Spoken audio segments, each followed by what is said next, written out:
What, are the Pandoras going to just, like, serve them as maids or something? No. They're going to be... Oh, my God. They're not serving their own interests. That's ridiculous. The Pandoras are going to fight, just like all the other Pandoras. Oh, Jesus Christ. Oh, my God. Yes, they are spouting nonsense.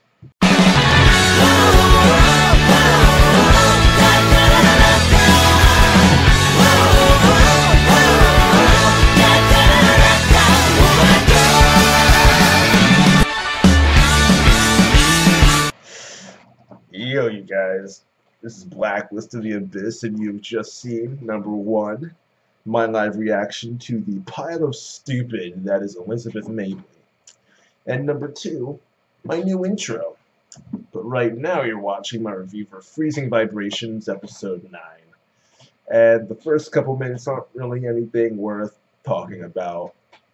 But right after those couple of minutes are up, Julia's limiter shows up, and he cancels out Kazuya's freezing, which is a good thing because we get to see her fight later on. But before that, we see Elizabeth wake up, and Rana and Cassie, they run off to go do whatever. Rana doesn't really have a plan or anything. She's just running for the sake of running. She doesn't know what she's going to do. But the two of them end up running into Satella's fight with Julia. And we learn that what Julia does is create sonic waves without a volt weapon.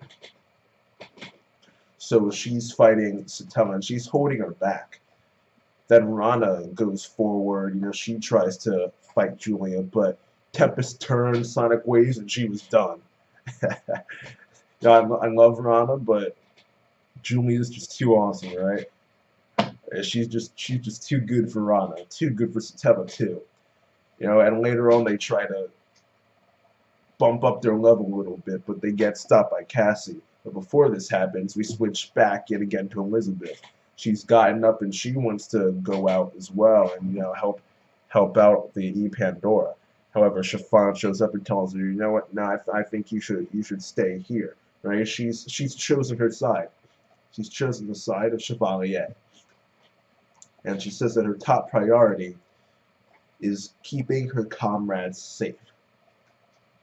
So letting an injured comrade like Elizabeth, who's clearly not at 100%, go and participate in a revolt is clearly exposing her to danger, and she's just does not think that that's a good idea, and it's not. But she points out the fact that she works for Chevalier, and she realizes the truth that Chevalier is trying to benefit humanity. However, Elizabeth is a pile of stupid, and she doesn't see things. She only sees what she wants to see, okay, which is ridiculous, right? That's exactly what it is. She only sees what she wants to see. And she loses respect for Chiffon for some reason. I've lost respect for Elizabeth, so how about that, all right? How about that, Elizabeth? All right? Lose respect for Chiffon, please. If only she knew. If only she knew the awesomeness that is Chiffon, the monster bear child. But Elizabeth ends up walking by her and leaving anyway. But after that, we go back yet again to Satella and Rana. They grow out their wings. They're about to legitimately get serious against Julia, but then Cassie stops them. And she steps up and says, I'll take care of them. You guys go ahead. And they do. They go ahead. And we actually get a scene of Roxanne.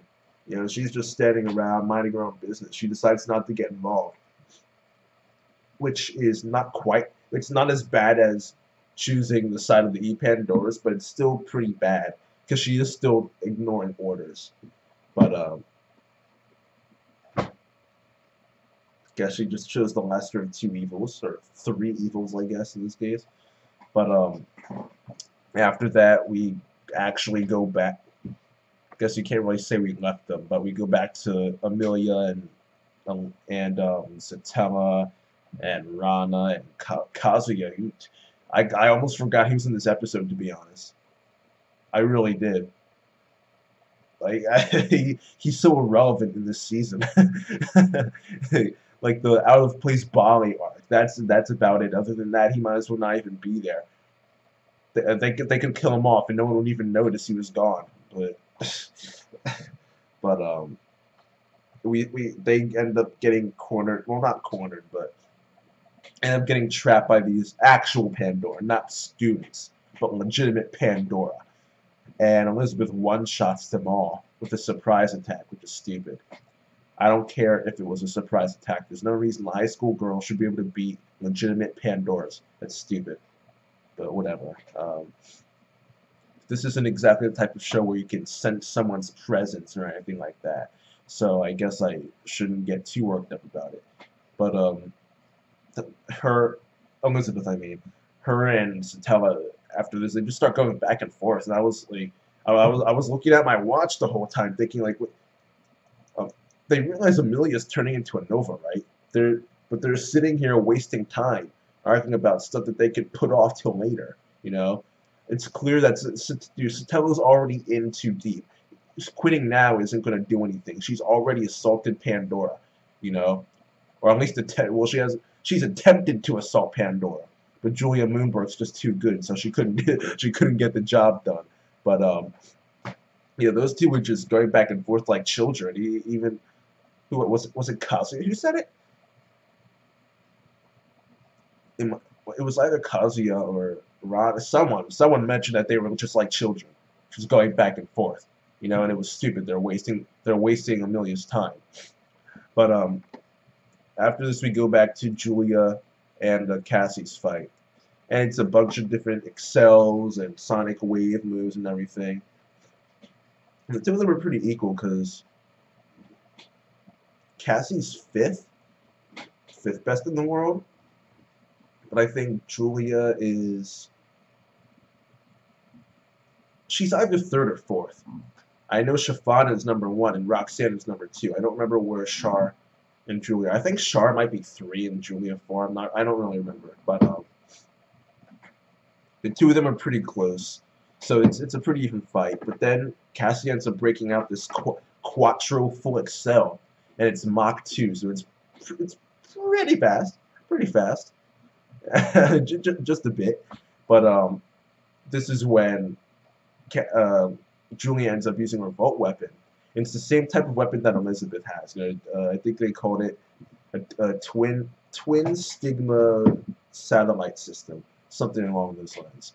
But it's called Division Wave. And while the Quattro Full Excel is Mach 2, her Division Wave is Mach 3. So even though she isn't fast enough to avoid Cassie's attacks, Cassie isn't fast enough to avoid hers either. So whenever Cassie tries to just go straight at her to attack, she will hit Cassie before Cassie can hit her. And probably worse too. Her attacks will do more damage than Cassie's. But that was the last time I think we focused on them. The rest of the episode is mostly focused on Elizabeth, Satella, Rana, Amelia, and not really Kazuya at all. Again, he's completely irrelevant. But this is when Char shows up. And she says some great lines here. Elizabeth had no counter. Alright? She couldn't counter because everything Char was saying was right. She said, if the world gets destroyed while we're busy playing detectives, whose fault is it going to be? And she's perfectly right. She's right. I mean, right now they're starting revolts against Chevalier. What if the prophecy by Roxanne when it comes to Nova's attack? What if while they're starting this huge war against Chevalier, Nova's attack and kill everyone, destroy the world? What then? Right? Great job, you guys. They're trying to. With their actions are going to make the people lose faith in Chevalier. And if the people lose faith in Chevalier, they're going to lose faith in Pandora in general. It doesn't matter if it's Elizabeth or Satella or Rana or Cassie. It doesn't matter. They're still going to lose faith in Pandora in general. Okay, what they're doing is stupid. It's stupid. Alright? What the secretary is doing is messed up too. Don't get me wrong. Okay, he shouldn't be sacrificing people left and right. But at the end of the day, he is doing it for the sake of humanity. Okay, and we get a flashback that confirms this later on.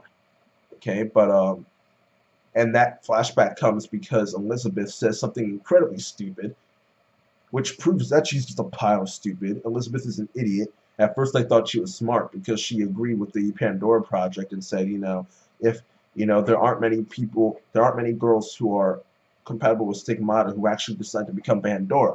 So if there are girls who want to become Pandora and fight with us, we shouldn't turn them down. She said that, and I was thinking, yeah, she's right, she's smart. But now she's just completely negated all of that and then some. She's been, ever since then, she's been saying nothing but stupid crap. Right? She said that went back when Amelia was starting to turn into a Nova even more. She said, remember what you said, what your goal is. You want to escape. You want to escape out of this compound and show the people what's going on here. That way you can stop the few men in power who are serving their own interests. And I heard her say that, and you saw my reaction to it, and I cut some of it out. I cut some of it out. I got even more excited than that because it's unfreaking believable how stupid of a comment that is. Where is there any proof at all that says that they're serving their own interests? I haven't seen anything. Have you? I haven't. What have they been doing that serves their own interest? Are they getting like bonuses for? Do they get a bonus for every girl they kill? Like I don't get it. Like how are they serving their own interests? What they're doing is for the sake of humanity, and Char's flashback proves that and really hammers that point home. We see her as a little girl talking to her father, and her father turns out to be the secretary himself. And he's talking to her, and he's saying that if it means helping humanity, if it means saving a lot of people, he is willing to play the villain and do what needs to be done in order to save those people. Okay? Chevalier is not looking after their own self-interest. They're looking out for the interest of humanity. They have humanity's best interest at heart. Okay? The ends justify the means. All right? They don't agree. It's not like they want to kill as many girls as they can. That's not their goal. All right? But the ends justify the means in their mind. All right? The ends justify their means. What they're doing is they're sacrificing a few people in order to save the many. All right? But Elizabeth and the others, they just don't get it. They just don't get it. Because, just like I said before, Elizabeth only hears what she wants to hear. She couldn't counter a single thing Char said, but for some reason she still thinks that she's right. It doesn't make sense. Right? She only hears what she wants to hear. And she ends up telling other ones, ordering the other girls and Kazuya to go ahead. And then she decides she's going to fight Char one-on-one. Okay, third or fourth best in the world going up against, what, number 7? Probably not going to end too well for Elizabeth and Andre, but whatever. Then again, I know how the fight turned. I don't remember how Cassie's fight with Julia turns out, but I do remember how this one turns out. So I'm not going to spoil anything, but yeah, I'll just leave that there. At the end of the episode is just this random scene of Scarlet taking a shower for some reason. And I guess they hadn't hit their quota of fan service yet for the episode, so they had to add in more. I don't know, but hey, Scarlet's boobs. Yeah, cool, I guess. That's the end of the episode. I'll give it an 8 out of 10. And I was tempted to give it lower than that just because of the pile of stupid that is Elizabeth Mabley. But the awesomeness that is Char and Julia propelled the episode up to an 8. So that's that. But yeah, it's a good episode thanks to Char and Julia. They got, freezing vibrations got lucky this time. All right. Did they even explain how Elizabeth got back up? I'm pretty sure they screwed with her brain and crap. So how is she just up and all right to fight? That doesn't make sense. She should still be laying in bed. She was freaking brain dead just a couple episodes ago. Like, now she's perfectly fine and fighting people. I don't get it, but whatever. That's it for this review, you guys. Like I said, it's an 8 out of 10 thanks to Char and Char and Julia.